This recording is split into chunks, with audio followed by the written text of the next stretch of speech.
Today, we're installing a brake controller. This will apply to 88 to 98 GM pickups and up to 2,000 in the 2500 and 3500s.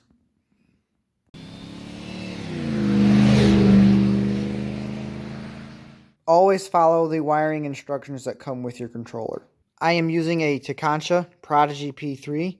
I am not sponsored, but this is what I went with. I got it off of eTrailer.com. These trucks come from the factory with a bundle of wires for trailer lights and trailer brakes. They're in the frame rail back here, back frame rail cross member. I will show you that later in the video. There's also an auxiliary power wire for the trailer and a wire that goes to the brake controller already in the wiring harness running down the frame to the back of the truck. I will show you that later as well.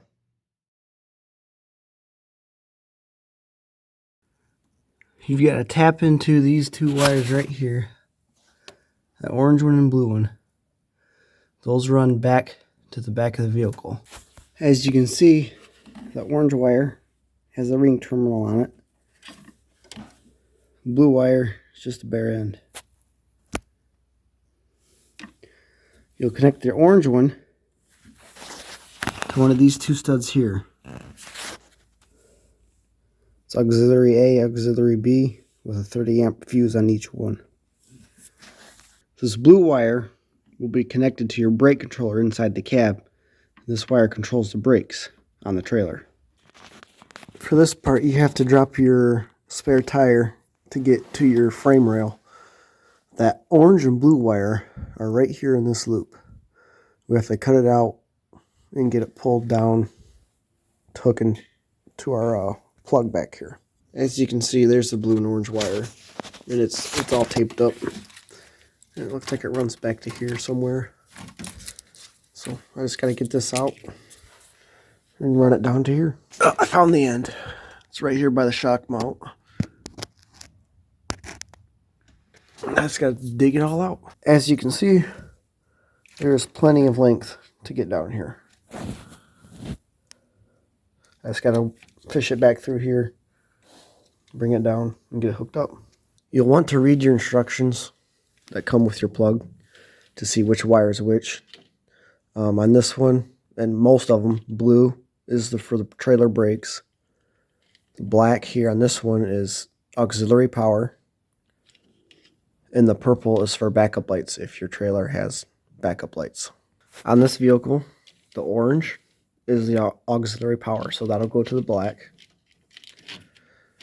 And the blue will be connected to the brake controller and will get connected to the blue wire.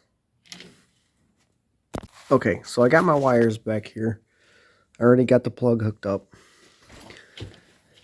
I do not like this style connector, so I'm going to use these heat shrink connectors to hook these wires to here. I'm going to wind up cutting back here or so to get to fresh wire, because this is kind of corroded. Something I like to do when using these heat shrink connectors, I like to take some brake cleaner or something on a rag and wipe down the wires to get them cleaned off, make sure there's no oil, dirt, or anything on them. Helps make the heat shrink work a lot better.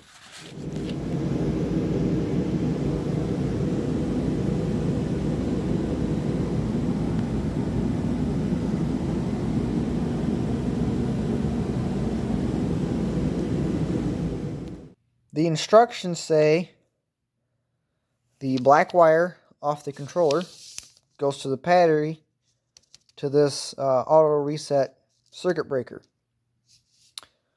Now this doesn't make a lot of sense to me, because if this is power going directly to the controller, that means the controller is always going to be powered, always going to be using power. And to me, that would drain the battery over time. I get the idea of this. So if you go over that set amperage, it will just reset instead of popping a fuse that you got to pull out and replace, and then you don't have trailer brakes until you do replace the fuse. This just auto resets. That makes sense. But I don't understand coming straight off the battery into the controller instead of having it hooked to a keyed power source, so the controller only comes on when the key is on and the engine is running, and you're not losing power because it's being recharged by the alternator. It doesn't make sense to me to have the controller powered by a constant power, always hot power source. You're not going to be driving, going down the road with your engine key in the off position. Maybe I'm wrong. Let me know in the comments.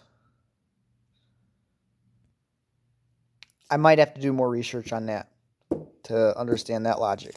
The Prodigy P3 from eTrailer did come with the auto resetting breaker, 20 amp.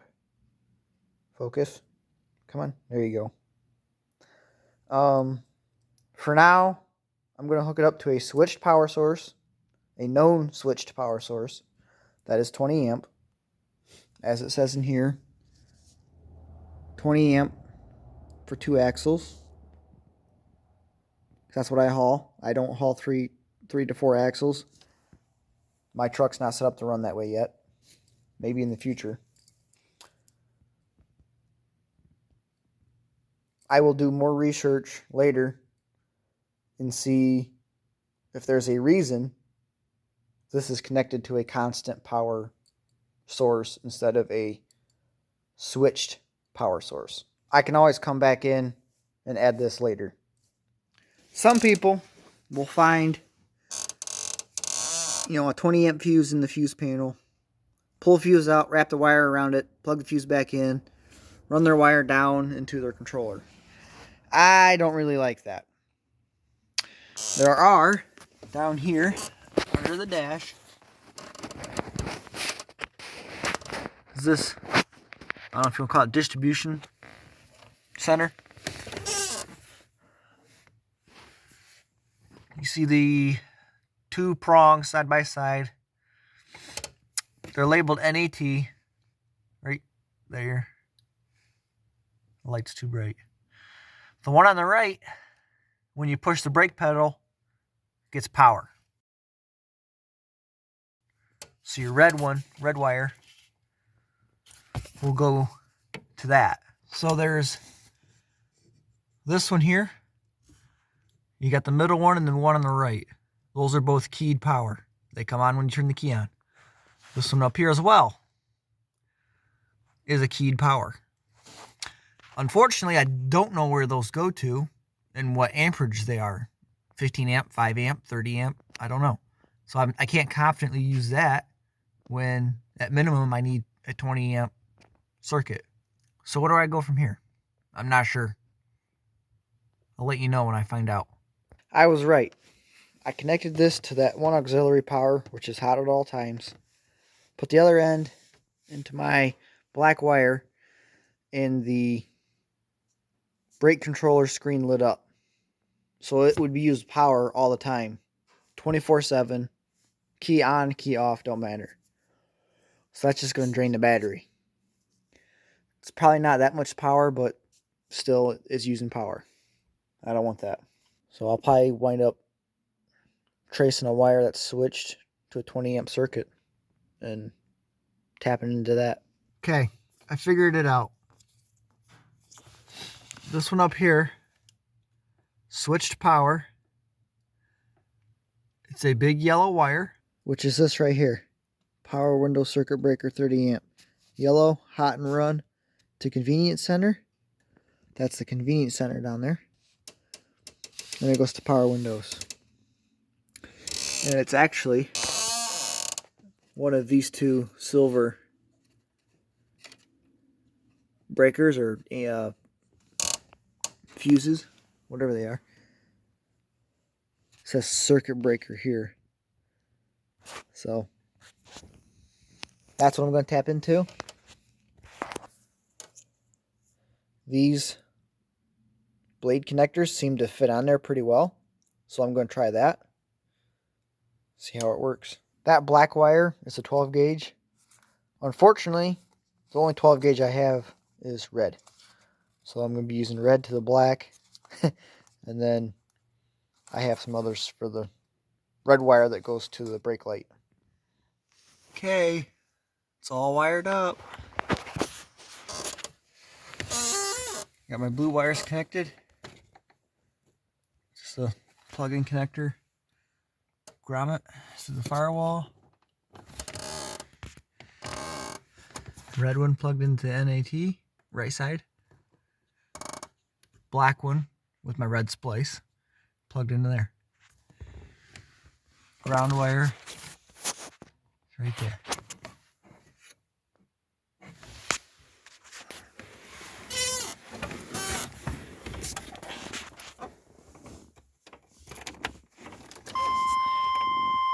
You can see, power's up. So there we go. And turns off with the key. No battery drain. Nice. And there's the outside view of the wire going through the grommet. I'm not super concerned about getting a conduit on it. There's nothing right here moving around. That's the auxiliary wire. I didn't hook that up yet. I figured I'd wait till I have a trailer that actually needs auxiliary power. So I did some research on the Prodigy P3, and after a few minutes it will go into a sleep mode, and in that mode it only uses 3.6 milliamps of power, and it needs to stay connected to power all the time so that your presets for your different settings stay in its memory. If it disconnects from power, it loses those presets. So I changed it up. I ran a wire from where the battery cable, which is this one, goes to the battery, mounts to a stud here. I'll show you.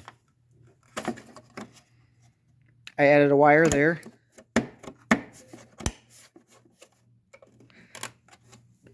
Comes down, and I mounted that breaker right there. Then I ran a wire from there into the cab. I unplugged the wire from here, and then I just plugged it in here with a sliding connector.